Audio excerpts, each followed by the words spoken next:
Halo guys, balik lagi di Jerdap Jerman dalam Berita. Saat ini ada sekitar 1,5 juta orang yang sudah terinfeksi virus corona di dunia. Dan Jerman sendiri berada di posisi keempat dengan jumlah orang terinfeksi paling banyak di dunia. Berdasarkan informasi yang gue dapat saat gue ngerekam video ini, ada sekitar 113.000 orang yang sudah terinfeksi.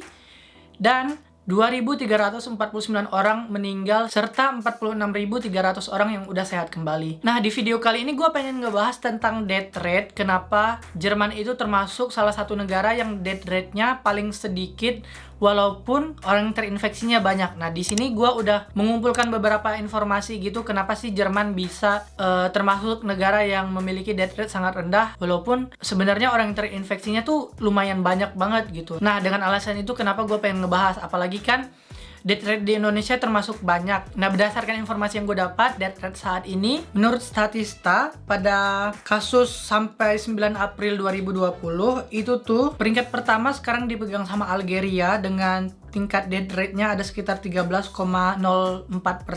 Abis itu ada Italia 12,67%. Nah, terus Indonesia sendiri ada di peringkat ke-9 dengan death rate tertinggi yaitu 8,12% di bawah Swedia. Jadi death rate di Indonesia itu jauh lebih tinggi dibandingkan death rate yang ada di Jerman, walaupun di Jerman yang kena kasusnya lebih banyak. Nah, sekarang kita bakal ngebahas kenapa sih death rate di Jerman itu lebih rendah. Nah, gue ngebaca di New York Times sama di Focus.de. Nah, itu tuh mereka ngebahas kenapa sih Jerman itu termasuk negara dengan death rate paling rendah di dunia. Nah, ntar gue linknya gue taruh di bawah juga kalau kalian mau baca-baca yang dari New York Times atau dari Focus.de.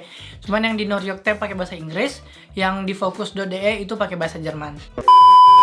Nah, jadi ada beberapa alasan kenapa Jerman itu memiliki death rate yang sangat rendah. Berdasarkan yang gue baca dari The New York Times ini, ditulis kalau rata-rata umur orang yang terjangkit itu tuh lebih muda dibandingkan rata-rata orang yang terjangkit di negara-negara sekitar seperti Italia dan Perancis gitu. Jadi di Jerman itu katanya rata-rata umur yang terkena itu tuh orang sekitar umur 49 tahun. Sedangkan kalau di Perancis itu orang dengan umur sekitar 62,5 tahun. Dan di Italia orang yang terkena itu rata-rata umurnya 62 tahun. Jadi di Jerman ini kebanyakan yang kena orang-orang yang lebih muda dibandingkan di Italia sama di Prancis gitu. Nah, di sini dibahas tentang testing, itu tuh tentang pas pertama kali Jerman dapat kasus pertama mereka di bulan Februari tentang kasus COVID-19 ini, orang pertama yang udah kena virus ini. Nah, itu laboratorium yang ada di seluruh negara bagian Jerman langsung bikin stok buat test kit. Jadi mereka bikin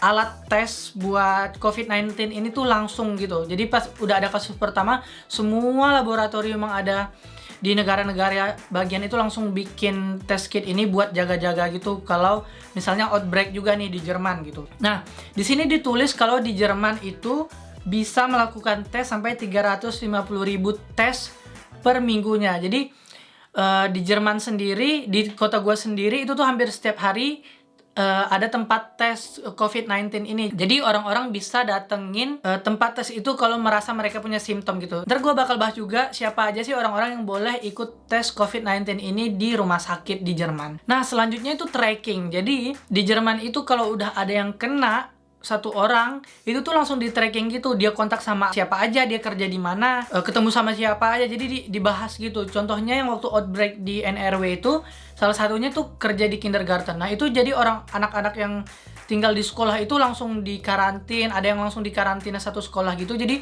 mereka benar-benar nge-tracking banget. Ini tuh lu dapat virus tuh dari mana, terus lu bisa nyebarin kemana aja. Jadi ada trackingnya gitu, ditulis di sini. Nah, selanjutnya di sini ditulis kalau Jerman itu mempunyai public healthcare system yang sangat bagus. Jadi ketersediaan tenaga kerja, terus kayak rumah sakitnya tuh sistemnya tuh bagus banget gitu. Itu yang membuat kenapa death rate-nya bisa sangat rendah, karena mereka benar-benar dari sisi kesehatan juga memang udah siap banget gitu. Waktu awal Januari kemarin, Jerman tuh ada sekitar 28.000 intensif bed gitu. Nah, sekarang itu tuh mereka udah punya 40.000 intensive bed yang udah mereka siapkan buat kasus COVID-19 ini. Jadi, mereka udah benar-benar siap juga buat intensive room buat orang-orang yang udah terkena ini. Cuman di berita juga mereka udah bilang, saat ini kita memang punya tempat, tapi kalau kalian keluar dari rumah dan ini terus spreadnya semakin cepat, mereka juga bakal kehabisan tempat. Makanya kenapa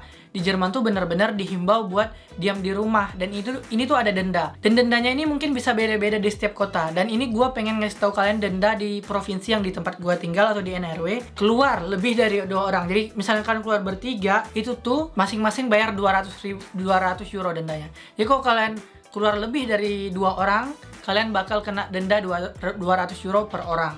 Terus di sini juga ditulis, kalau kalian bikin party atau kayak perkumpulan lebih dari 10 orang, itu bisa kena denda yang lebih besar lagi, dan kalian bakal kena denda duit sama bisa dipenjara sampai 5 tahun. Kalian bayangin, siapa yang mau dipenjara 5 tahun gara-gara bikin party doang gitu kan?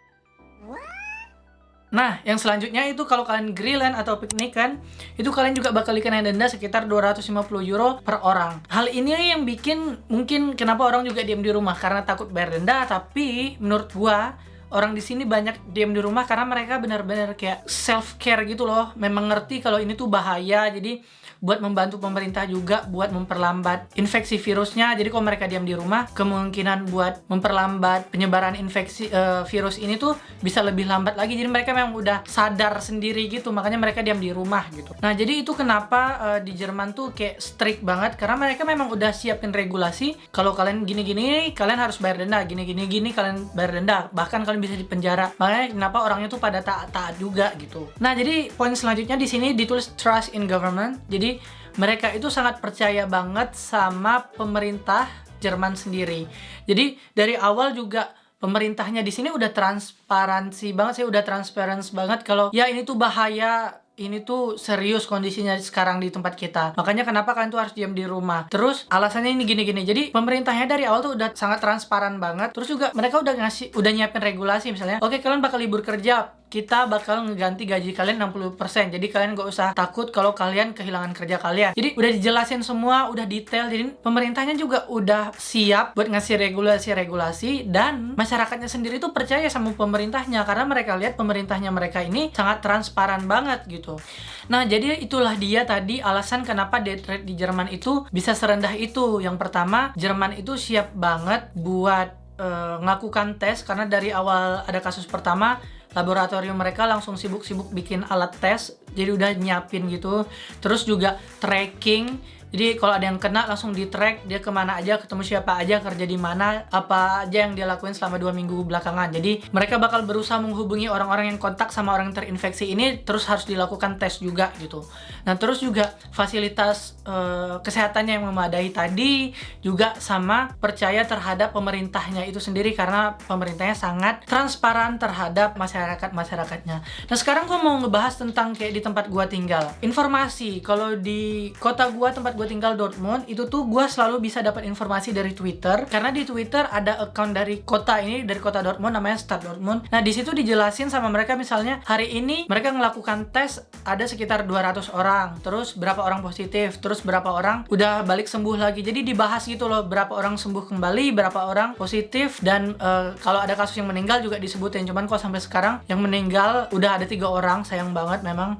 Tapi itu meninggal adalah orang-orang yang beneran udah tua, sekitar 86 tahun, terus kayak udah punya penyakit lain juga. Jadi memang kayak komplikasi kalau nggak salah. Nah, jadi memang di Twitter itu dia diupdate terus kayak diupdate siapa aja yang boleh tes. Nah, berdasarkan dari Menteri Kesehatannya gitu atau Kementerian Kesehatannya mereka, itu tuh dibahas yang boleh. Terus tuh misalnya orang yang punya simptom, terus kayak orang yang punya penyakit lain yang bisa membahayakan diri, itu mereka boleh tes. Terus kayak orang-orang tua, pokoknya orang yang berbahaya harus langsung dites. Terus orang-orang yang punya simptom ini, jadi kalau lu ngerasa lu sakit bisa dites, cuman biasanya disuruh kayak telepon dulu dokternya, lu jelasin keluhan lu apa segala macam, ntar dokternya yang nentuin lu boleh datang ke tempat tes apa enggak gitu. Jadi lu nggak bisa langsung datang ke rumah sakit, gue kayaknya ada corona nih, gue mau tes dong. Nah, nggak semua bisa gitu karena katanya test kitnya juga terbatas. Cuman Kalau di Dortmund itu dikasih tahu gitu.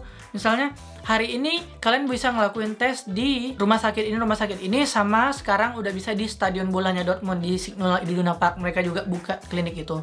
Terus orang-orang yang nggak termasuk dalam list yang sangat berbahaya kalau terjangkit itu tuh masih bisa ngelakuin tes selama persediaan terbatas gitu. Jadi kayaknya setiap hari ada batasan berapa. Cuman kalau di Dortmund sih dijelasin gitu, hari ini ada tes berapa, yang sembuh berapa. Pokoknya jelas lah, informasi yang didapat itu sangat jelas. Orang-orang juga bisa nanya, misalnya gue kalau pengen nanya, gue boleh ngelakuin sport apa aja, gimana. Itu kalau gue nanya di Twitter juga langsung dibalas gitu sama admin yang di Twitternya. Menurut gue sistemnya di Jerman itu tuh sangat jelas. Terus kayak kalau pemerintahnya ngeluarin regulasi A ini yang bakal dijalanin sampai bawah. Jadi enggak pemerintah di atas bilang regulasi A, entar di bawah bilang regulasi B. Nah itu tuh nggak terjadi di Jerman. Jadi kok dari atas A bakal A semua ke bawah. Jadi jelas semuanya. Nggak ada yang misalnya yang boleh tes ini cuman semua orang boleh tes. Terus saya di bawah bilang nggak, yang boleh tes tuh cuman orang-orang tertentu dong, orang-orang kaya doang misalnya. Nggak ada yang kayak gitu. Jadi benar-benar ya jelas banget. Mungkin ini yang bisa dicontoh juga sama negara kita Indonesia misalnya, dimana gue sering baca banget kayak simpang siur informasi yang presiden ngomong apa tapi ternyata di lapangan yang terjadi apa gitu.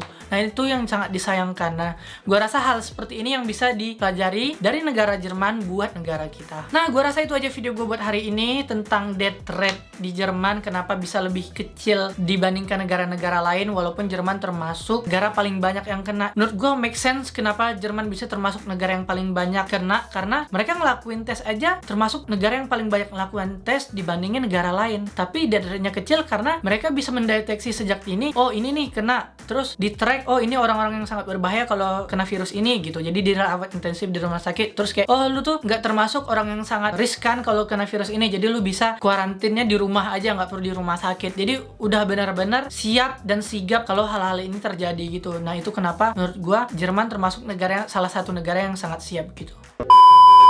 Nah, gue rasa itu aja video gue kali ini. Semoga bermanfaat dan semoga kalian juga suka sama video-video gue ini. Dan sekali lagi, stay healthy, tetap jaga kesehatan kalian, diam di rumah sampai gue harap masalah ini bakal cepat berlalu. Dan ya, jangan lupa buat di like, di share, di subscribe. Dan kita ketemu lagi di video-video gue selanjutnya. Bye!